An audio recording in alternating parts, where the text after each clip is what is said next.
Update muna nga tayo sa mundo ng basketball sa Gilas, Pilipinas at ngayon na rin dito kay Kai Sotto. Kai Sotto naghalimaw na naman kontra Akita. Hirap na hirap ang mga import at ngayon na rin ang mga local player na pigilan siya.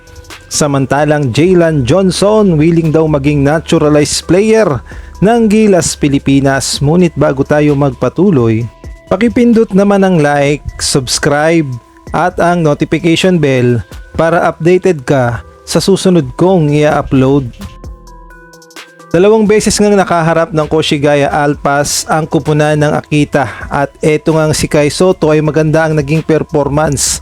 Sa unang paghaharap ay umiskor ito ng 12 points, 8 rebound at 2 block at kanina nga lang ay muling nakaharap na naman ng Koshigaya ang Akita at eto ngang si Kai Sotto ay muling umiskor ng 17 points, 13 rebounds at 3 assists. Talaga nga namang halimaw talaga ang ipinakitang performance ni Kai Sotto sa dalawang magkasunod na laban kontra nga sa Akita. Kahit na parehong talo ay maganda pa rin ang ipinakitang performance ni Kai Sotto kahit nga mga import at mga local player ay hindi nga makasabay sa laki at tangkad ni Kai Sotto.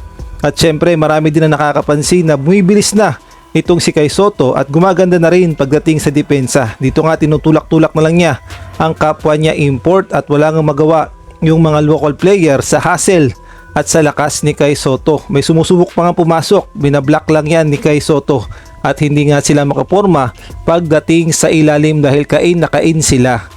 At ang nakikitang problema ng mga fans ni Kai Sotto sa Japan B-League yung mga teammate ni Kai na matatakaw at buhaya. Libre na nga si Kai Sotto, hindi pa pinapasahan kaya naman hindi talaga na ipapakita ni Kai Sotto ang kanyang posibleng maitulong pa sa kanyang kupunan dahil nga mga buhaya yung mga teammate niya at hindi nga napapasahan si Kai Sotto. At kahit nga parehong talo ang laban nila kontra Akita, ipinakita naman ni Kai Sotto na may ambag siya at hindi siya ang dahilan ng kanilang pagkatalo. Samantalang sa ibang balita naman, nagpahayag naman ng opinyon ng tanungin itong si Jalen Johnson kung willing ba siyang maging naturalized player ng Gilas, Pilipinas.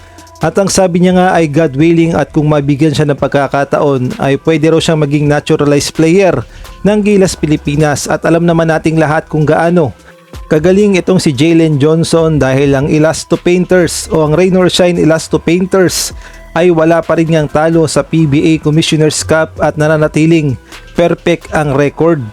Kaya naman malaking bagay talaga itong si Jalen Johnson sa kupunan ng Rain or Shine kay Coach Chieng Giao dahil ang galawan talaga ni Jalen Johnson ay hindi nga mapapantayan at pangmalakasan talaga. At yung sinabi niya na pwede siya sa Gilas, Pilipinas, well karapat dapat naman talaga dahil unang-una 6'9" ang kanyang height at bata pa 29 years old at kung sakaling ina-naturalize siya ng Gilas, Pilipinas ay pwede siya at talaga namang makakatulong siya sa kampanya ng Gilas. At ito nga ang kanyang buong sinabi patungkol sa Gilas, Pilipinas.